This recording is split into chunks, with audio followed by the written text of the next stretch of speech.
Hello guys, for today's video, I will make the buko pandan. So here's the ingredients guys.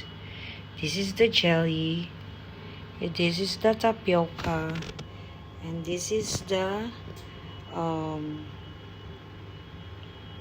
cream, the condensed evaporated milk, the coconut makapuno, and the sweet corn. So I need to slice the jelly.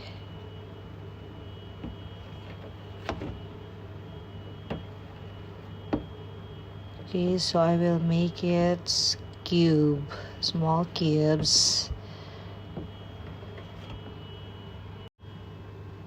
So it's finished. Now I will add the tapioca.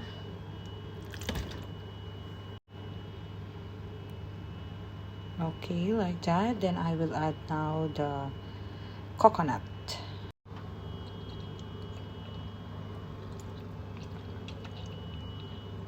So I will add now the coconut.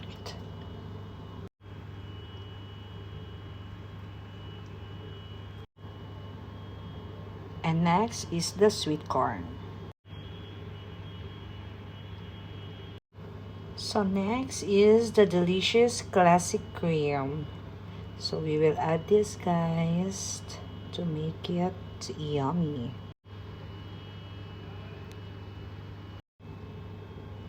And next we need to add the sweetened condensed milk.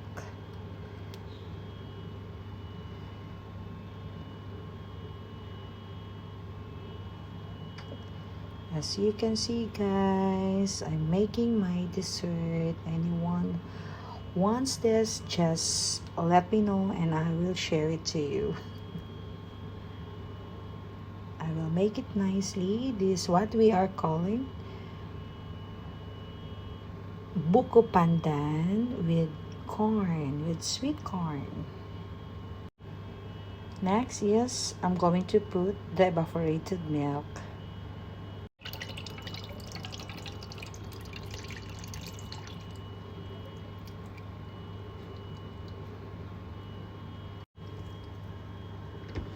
So I need to make it nicely, okay?